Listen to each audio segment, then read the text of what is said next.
Hello student, welcome back my new video. तो student, आज की इस वीडियो में हम लोग पढ़ेंगे class 9th math chapter number 1 संख्या पद्धति। और ये जो आप लोग चैप्टर है संख्या पद्धति, ये न्यू एनसीईआरटी बुक के बेस है। सत्र है आप लोग का 2025-26। प्रश्नावली 1.1 और प्रश्न संख्या पहला। देखो पहला प्रश्न क्या बोला है, क्या शून्य एक परिमेय संख्या है? क्या इसे आप P बटा Q के रूप में लिख सकते हैं, जहां P व Q पूर्णांक है और Q नॉट इजकल टू 0। अब देखिए यहाँ पर Q नॉट इजकल टू 0 का मतलब हुआ कि Q के स्थान पर कभी 0 ना हो, ठीक है ना, यानी कि Q के स्थान पर 0 नहीं है। ये हम लोग को हल करना है। तो इससे पहले हम लोग पहले सीखेंगे कि परिमेय संख्या क्या होता है और अपरिमेय संख्या क्या होता है और संख्या पद्धति क्या होता है। इसके बारे में थोड़ा हम लोग डिटेल्स में सीख लेते हैं और उसके बाद प्रश्नावली को हल करेंगे। तो यहां से देखिए मैं आप लोग को बता दे रहा हूं। सबसे पहले हम लोग संख्या के बारे में सीखते हैं। तो यहां से देखो संख्या दो प्रकार का होता है। संख्या दो प्रकार का होता है, ठीक है ना। पहला आप लोग को जो संख्या आ जाएगा वास्तविक संख्या। पहला संख्या क्या होता है? वास्तविक संख्या। वास्तविक संख्या है। और दूसरा जो आप लोग आता है वो होता है काल्पनिक संख्या। काल्पनिक संख्याएं। काल्पनिक संख्याएं। तो अब देखिए हम लोग को इस चैप्टर में वास्तविक संख्या के बारे में पढ़ना है। काल्पनिक संख्या के बारे में आप लोग जब 11th में जाएंगे 11 में, तो आप लोग को डिटेल्स में काल्पनिक संख्या के बारे में बताया जाएगा। तो अभी हम लोग को काल्पनिक संख्या के बारे में नहीं पढ़ना है, हम लोग को सिर्फ पढ़ना है वास्तविक संख्या के बारे में। तो अब देखिए वास्तविक संख्या में आप लोग को क्या क्या आता है। पहला तो आ जाएगा प्राकृतिक संख्या। प्राकृतिक संख्या पहला आप लोग आएगा प्राकृतिक संख्या। प्राकृतिक संख्या। अब देखिए प्राकृतिक संख्या क्या होता है। प्राकृतिक संख्या जो एक से स्टार्ट होता है, यानी कि 1 2 3 4 5 6 7 8 9 डॉट डॉट डॉट, ये आप लोग होता है प्राकृतिक संख्या, ठीक है ना। और इसके बाद एक आता है पूर्ण संख्या। दूसरा आप लोग आ जाएगा पूर्ण संख्या। देखिए पूर्ण संख्या क्या होता है। और देखो प्राकृतिक संख्या को इंग्लिश में हम लोग नेचुरल नंबर बोलते हैं, ठीक है ना। तो नेचुरल नंबर इसको एन से भी डिनोट करते हैं। ये देखिए एन, ये आप लोग का एन भी है, ठीक है ना। N for natural number. ये आप लोग का पूर्ण संख्या होता है होल नंबर। इसको डब्ल्यू से भी प्रदर्शित करते हैं, होल नंबर, ठीक है ना। ये देखो क्या होता है, ये 0 से स्टार्ट होता है, 0, और उसके बाद से 1 2 3 4 5 6 ऐसा करके आप लोग का ये चलता जाता है। इसके बाद आता है पूर्णांक, उसको भी देख लेते हैं, ठीक है। अब आएगा आप लोग का पूर्णांक। अब देखिए पूर्णांक क्या होता है, इसको जेड से प्रदर्शित करते हैं।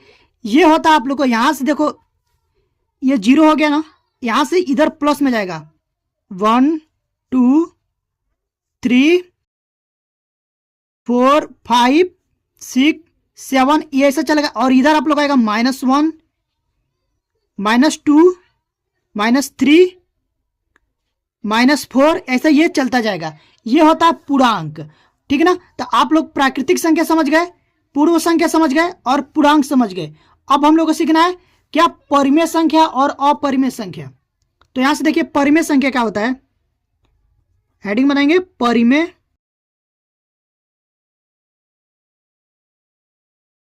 संख्या, ठीक है। इसको आप लोग कॉपी में लिख लीजिएगा, जो मैं आप लोग को लिखा रहा हूं वो आप लोग लिख लीजिएगा। परिमेय संख्या देखिए क्या होता है, वैसी संख्या, वैसी संख्या जिसको हम P बट्टा Q के रूप में लिख सके, क्या कर सके, लिख सके,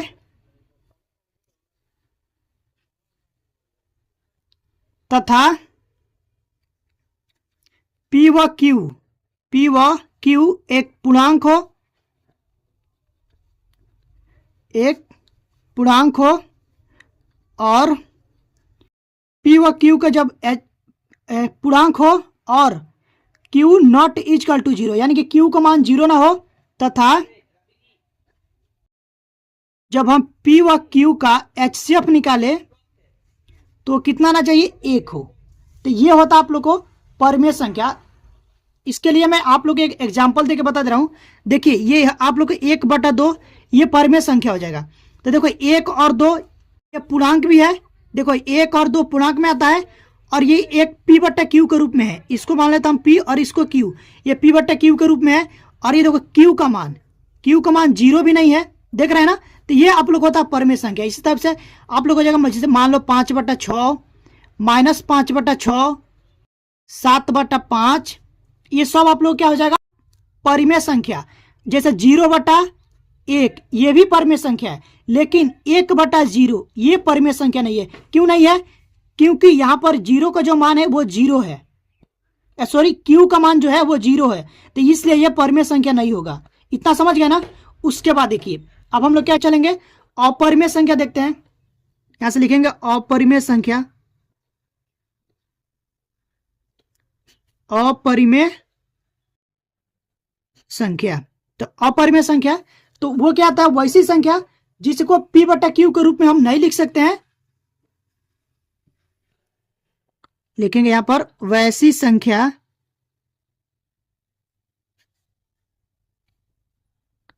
जिसे हम p/q के रूप में नहीं लिख सकते, उसे अपरिमेय संख्या कहते हैं। अपरिमेय संख्या कहते हैं। जैसे ये आप लोगों को √2 ये परिमेय संख्या हो जाएगा, √5 √7 √11, ठीक है ना।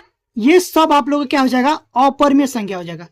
तो उम्मीद करता हूं कि इतना आप लोग को जरूर समझ गए होंगे। अब हम लोग चलेंगे प्रश्नावली पर, ठीक है ना। अब देखिए यहां पर प्रश्न क्या बोला है, क्या शून्य एक परिमेय संख्या है?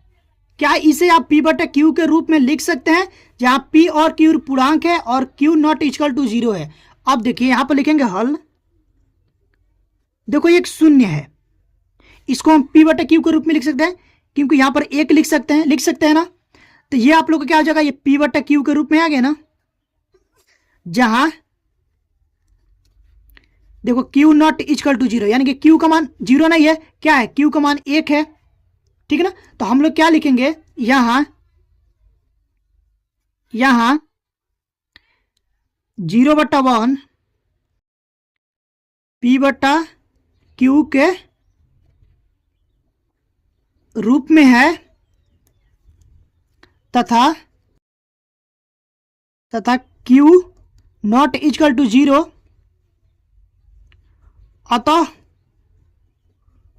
अतः हम कह सकते हैं, लिखेंगे अतः हम शून्य को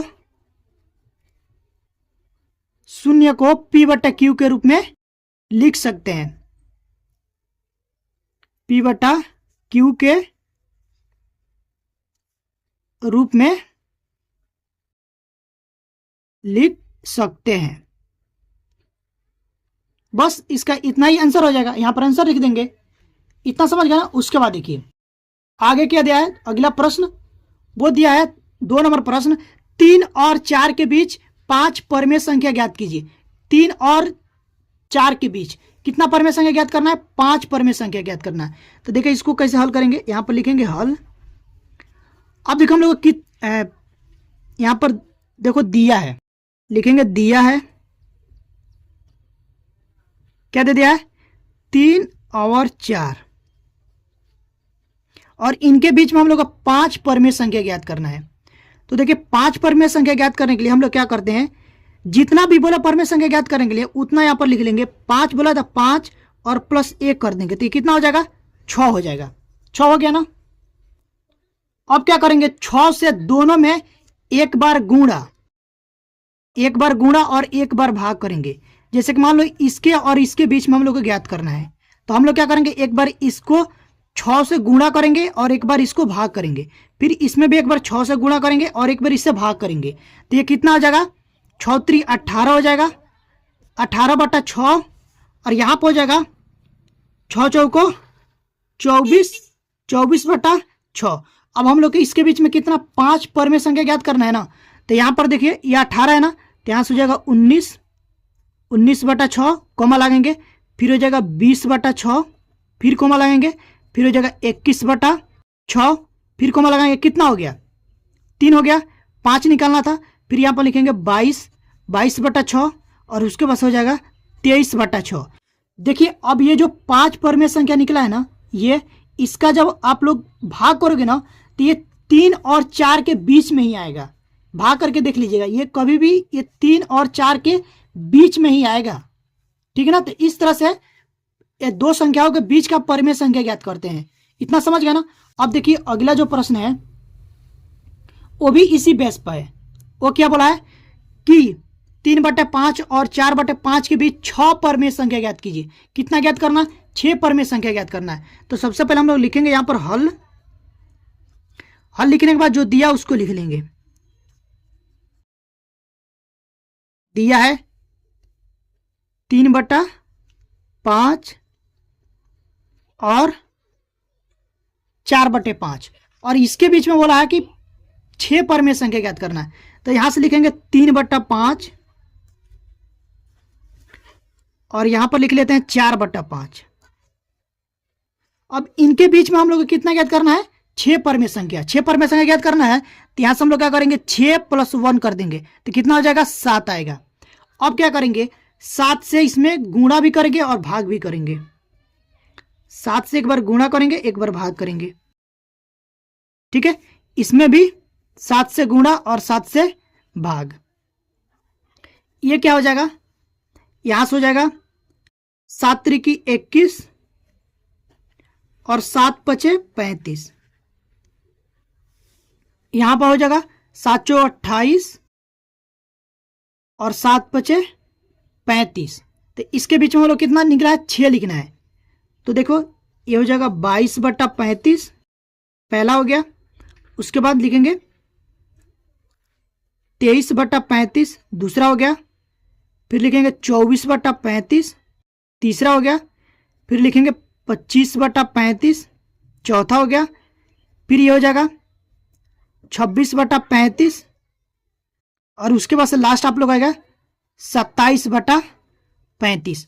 अब देखिए ये जो आप लोग 6 परमेय संख्या निकला है ना, ये इनके बीच का, इसमें जब भाग करेंगे ना, तो ये आप लोग को 3/5 और 4/5 के बीच में ही आएगा संख्या, ठीक है। तो ये बोलता है कि परमेय संख्या, ठीक है ना, इसके बीच में ये परमेय संख्या हो गया। तो इतना समझ गए। अब हम लोग चलेंगे आगे वाले प्रश्न पर। यहां से देखिए इसका ये जो लास्ट प्रश्न है और चौथा नंबर प्रश्न बोला कि नीचे दिए गए कथन सत्य है या असत्य है, कारण के साथ अपने उत्तर दीजिए।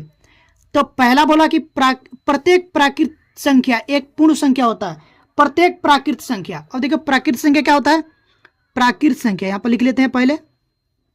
प्राकृत संख्या बोले तो नेचुरल नंबर, ये होता है 1 2 3 4 5 6 7 ऐसा चलता जाएगा।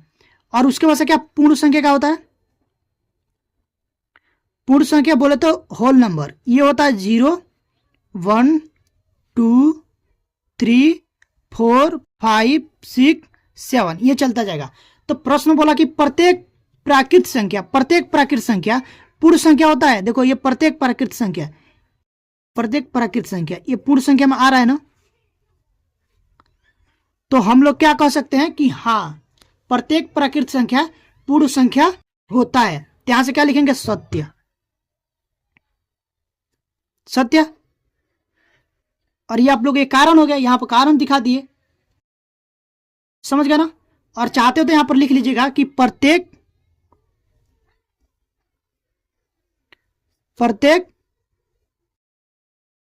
प्राकृत संख्या पूर्ण संख्या होता है, ठीक है ना। इतना समझ गया। उसके बाद देखिए दूसरा नंबर जो प्रश्न दिया वो दिया कि प्रत्येक पूर्णांक एक पूर्ण संख्या होती है। प्रत्येक पूर्णांक यहां पर लिखते हैं पहले। पूर्णांक देखो क्या होता है, जैसे कि मान लो यहां पर हो जाएगा -3, -2, -1, 0, उसके बाद 1, 2, 3। इधर ही आप लोग को क्या हो जाएगा, इधर धनात्मक जाता है, इधर ऋणात्मक आ जाता है।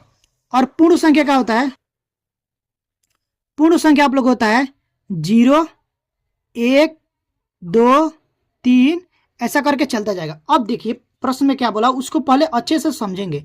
बोला कि प्रत्येक पूर्णांक, ये प्रत्येक पूर्णांक यहां से लेकर के यहां तक प्रत्येक पूर्णांक एक पूर्ण संख्या होता है? नहीं होता है। पूर्ण संख्या क्या होता है, 0, 1, 2, 3, यहां से तो पूर्ण संख्या होगा। क्या ये भी पूर्ण संख्या हो है? नहीं है। तो ये क्या हो जाएगा, असत्य। ये कथन क्या हो जाएगा, असत्य हो जाएगा। यहां से लिखेंगे असत्य। और रीजन में यहां पर लिख दीजिएगा कि प्रत्येक पूर्णांक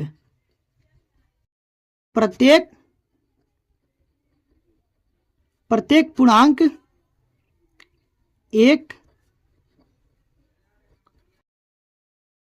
पूर्ण संख्या नहीं होता है।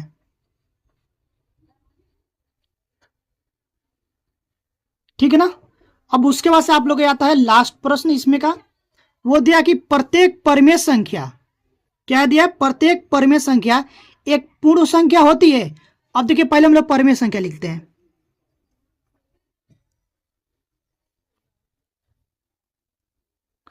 परिमेय संख्या देखो क्या होता है, जैसे कि 1/2, ठीक है ना, 0/1, 5/6, ये परिमेय संख्या हो गया। और पूर्ण संख्या क्या होता है,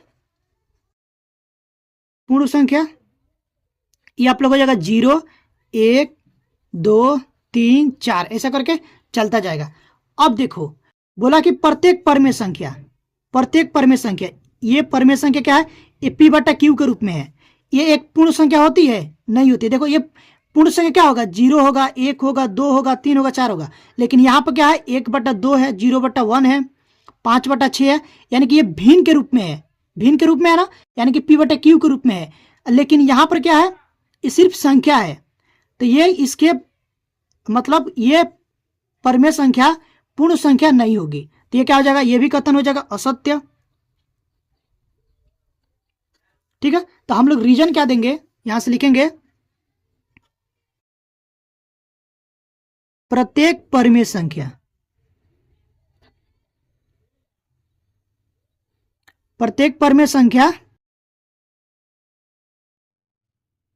पूर्ण संख्या नहीं होता है। अगर देखिए यहीं पर पूछता ना कि प्रत्येक पूर्ण संख्या, पूछता कि प्रत्येक पूर्ण संख्या परिमेय संख्या होता है, तो ये हो सकता है कि प्रत्येक पूर्ण संख्या परिमेय संख्या होता है। क्योंकि मान लीजिए कि यहाँ पर प्रत्येक पूर्ण संख्या 0 है, उसको भी हम लोग बटे में 1 लिख सकते हैं, ये परिमेय संख्या हो जाएगा। जैसे कि मान लीजिए 2 भी है, 2 को 1 लिख सकते हैं, ये भी परिमेय संख्या हो जाता।